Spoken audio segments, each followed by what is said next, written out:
Assalamualaikum warahmatullahi wabarakatuh.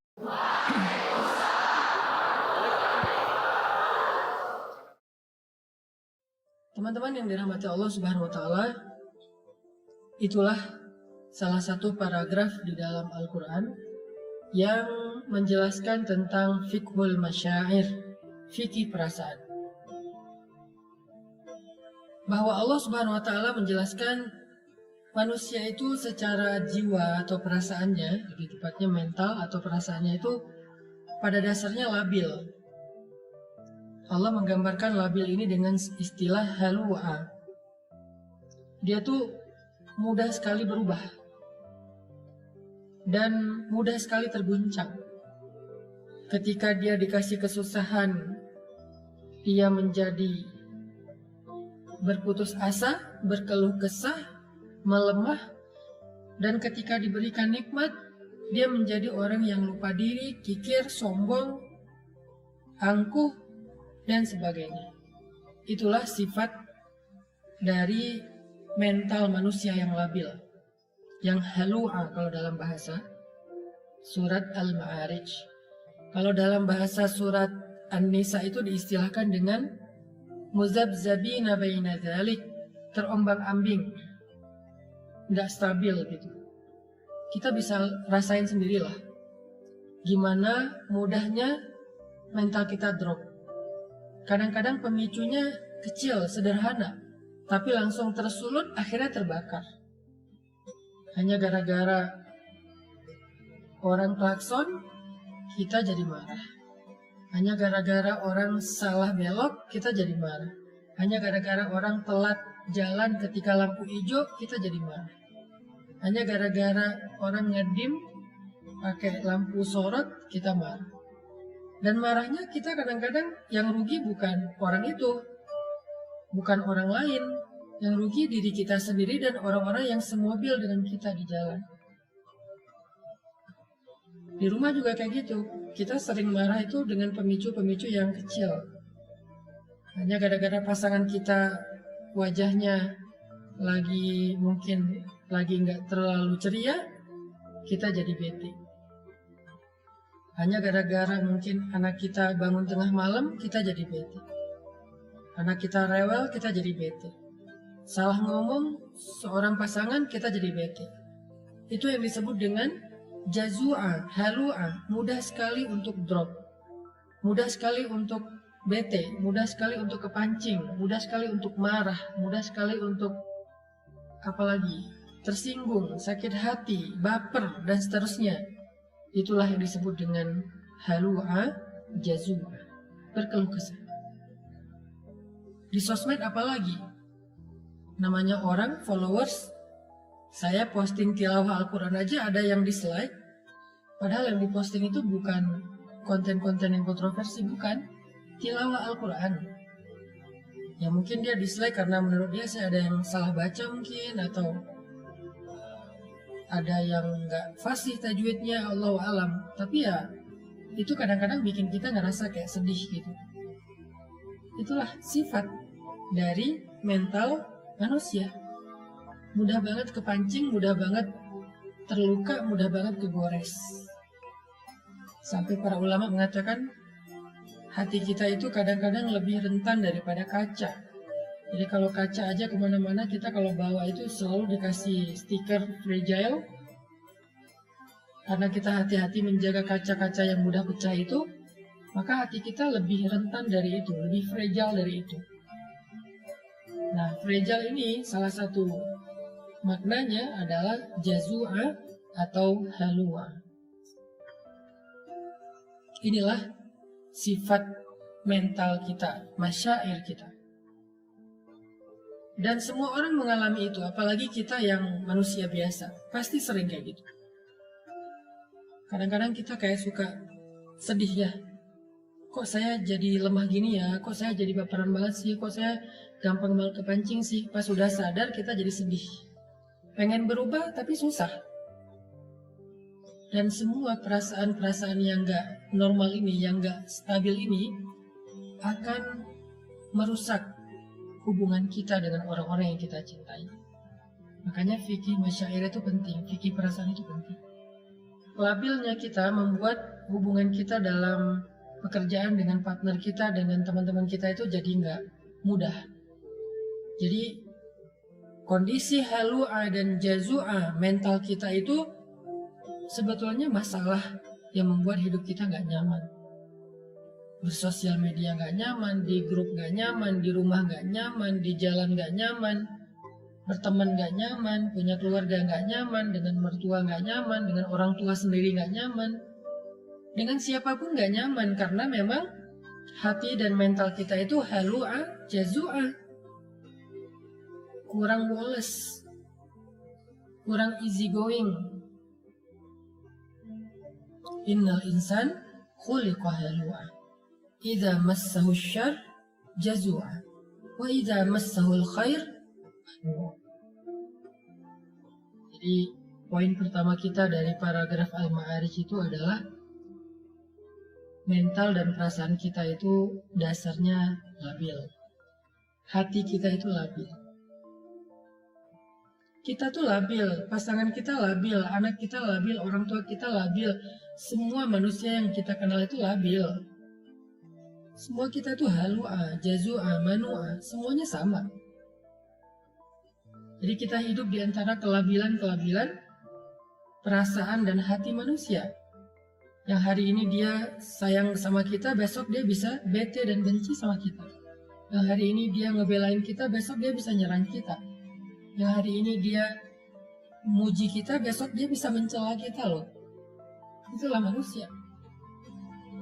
Kadang-kadang orang yang mencela kita itu kita sampai nggak nyangka gitu. Orang yang kita anggap kayaknya baik-baik aja, kita nggak ada masalah pribadi dengan dia, malah kita ngerasa udah baik sama dia, kita udah ngerasa udah banyak bantu dia, tapi tiba-tiba di belakang dia yang nyerang kita, dia yang menjelek-jelekan kita, dia yang memfitnah kita.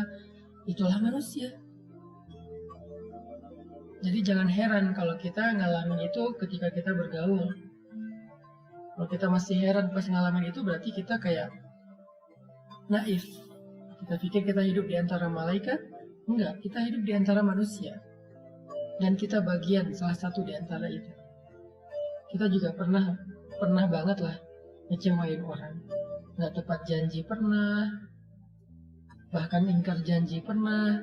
Kalau nggak tepat janji meleset. Kalau ingkar janji, ya sengaja aja nggak mau menunaikan janji. Marah-marah pernah, mencela pernah, apalagi menghina pernah. Banyak kok kekecewaan yang pernah kita lakuin kepada orang lain. Jadi jangan heran kalau dalam kehidupan yang labil ini kita melihat seseorang berubah dengan cepat. Itu jangan heran. Toh kita juga kayak gitu. Makanya karena Allah tahu kita diciptakan dalam kondisi mental, perasaan, dan hatinya itu labil, gampang terbolak-balik. Dari yang benci jadi cinta atau dari cinta jadi benci, itu terjadi di mana-mana.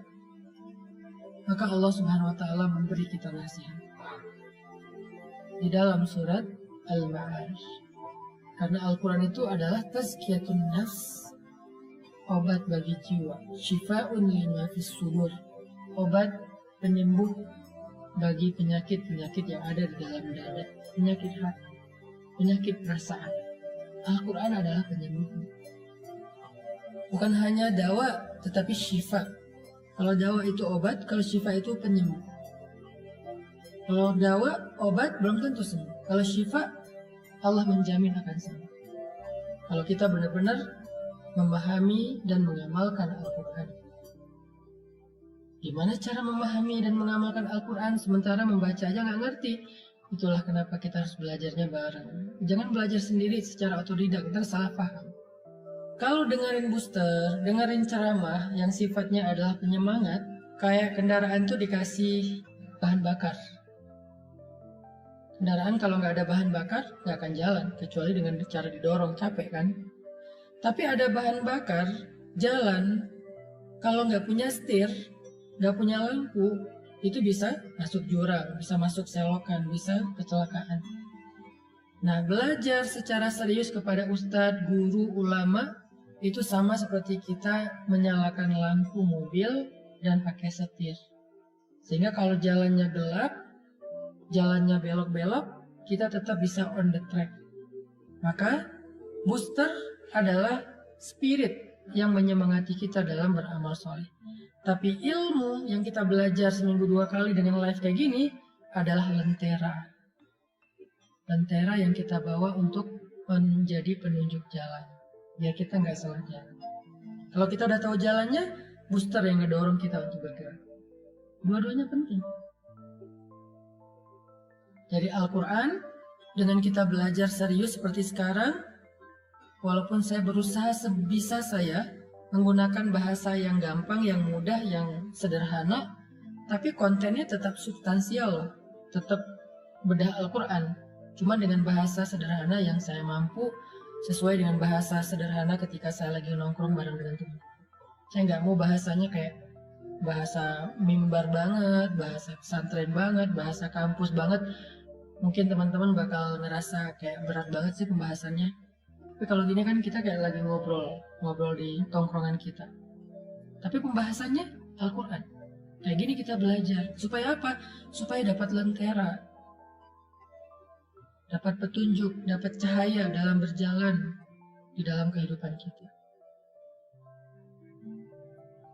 Nah, Allah Subhanahu wa Ta'ala menjadikan Al-Quran itu sebagai petunjuk. Hudan lil muttaqin, hudan lin nas wa bayyinatin minal huda wal furqan. Al-Quran itu petunjuk. Dan ketika kita pengen mengambil petunjuk Al-Quran, caranya nggak cukup baca sendiri. Kita harus membedahnya dengan tafsir, tadabbur, tafakkur, dan seterusnya. Bersama seorang guru.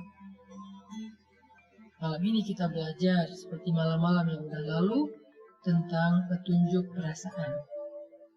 Gimana cara mengatur perasaan kita biar hidup kita nyaman. Karena kenyamanan hidup diawali dari dalam diri kita, bukan dari faktor fasilitas yang ada di luar kita. Ada orang yang bahagia walaupun hidupnya sederhana.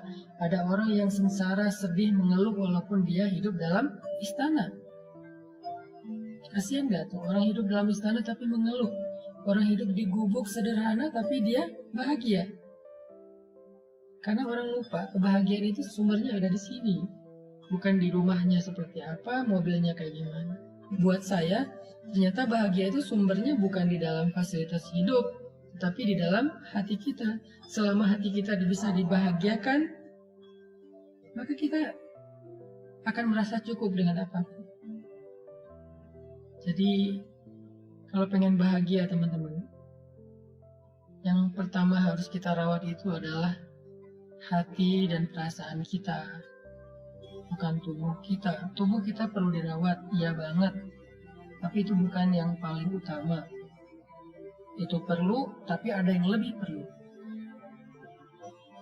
Kalau pengen hidup bahagia itu, belajarlah merawat hati dan perasaan kita, jiwa dan mental kita. Dan gimana cara ngerawat hati dan perasaan, jiwa dan mental kita? Bukan dengan skincare, bukan dengan kendaraan baru, bukan dengan aksesoris, bukan dengan fasilitas hidup. Jiwa dan perasaan kita itu dirawat dengan iman, memperbaharui iman. Bukan dengan jalan-jalan, Ustaz. Bisa, tetapi enggak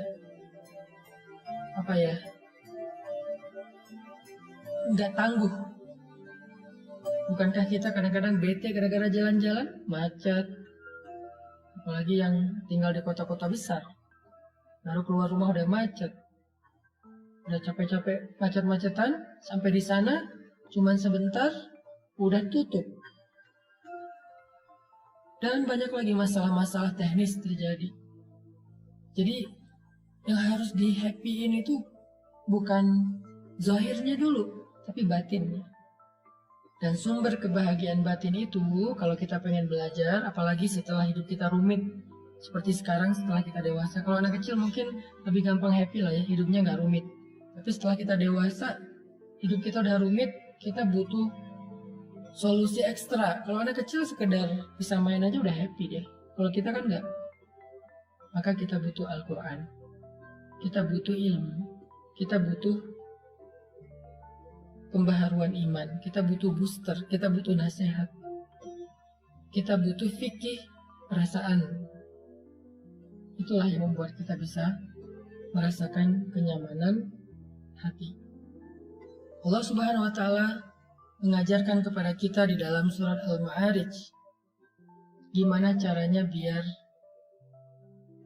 mental, jiwa, dan hati kita tuh stabil. Nggak halu, ajazu, amanu, dan seterusnya. Tapi dia stabil. Gimana caranya? Kata Allah, illal musallin, kecuali orang yang sholat. Pada dasarnya manusia itu labil, dikasih ujian labil, dikasih nikmat labil, dikasih ujian ngeluh, putus asa, dikasih nikmat lupa diri, sombong, dan seterusnya, kecuali illal musallin, orang yang sholat.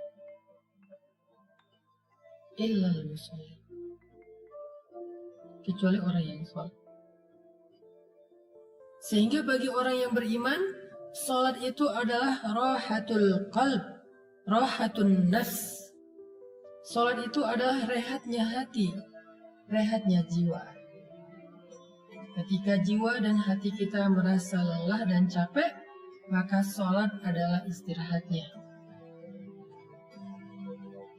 Jika Nabi capek dengan omongan orang-orang yang membenci beliau, capek dengan fitnah, capek dengan caci makian dari orang-orang kafir Quraisy saat beliau berdakwah, seharian beliau lelah, sampai di rumah beliau ketiduran karena capek, maka Allah membangunkan Nabi. Nabi tidur untuk istirahat fisik, istirahat badan, beliau tidur.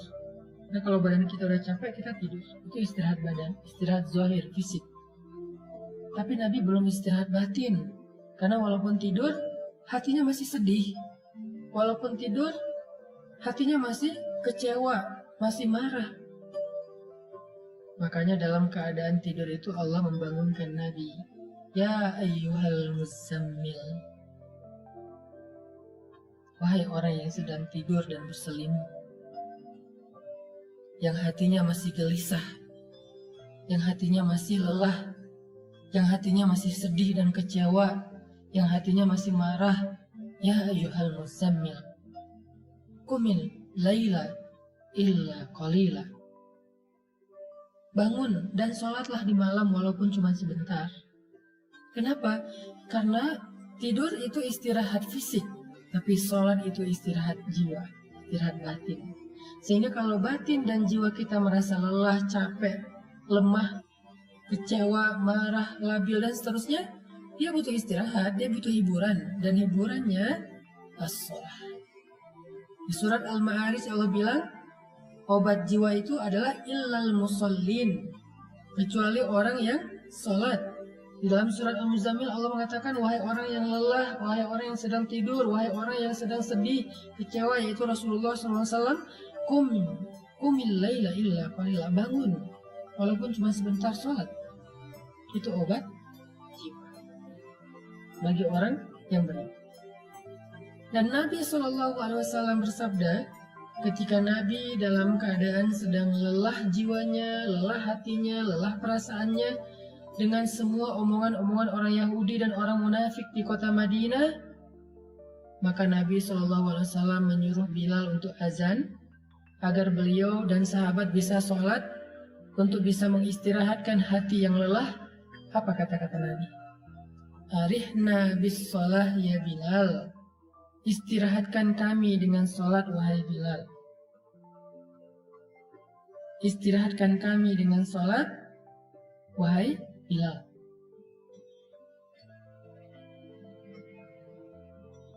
Nabi nggak mengatakan wahai Bilal azan, enggak. Nabi bilang istirahatkan kami dengan sholat wahai Bilal. Maksudnya apa? Jiwa kami capek, hati kami lelah, perasaan kami terganggu, mental kami sedang lemah. Maka istirahatkanlah jiwa, mental, perasaan, dan hati kami wahai Bilal dengan sholat azan maksudnya. Dan Bilal faham, sehingga akhirnya Bilal wudhu, langsung Allahu Akbar, Allahu Akbar, azan. Hayya 'alas shalah.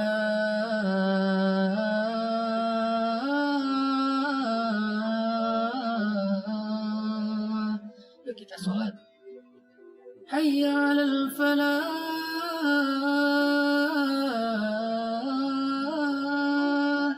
Yuk kita memperoleh kemenangan, kebahagiaan, keberuntungan. Jadi bagi orang yang beriman, sholat itu adalah istirahat.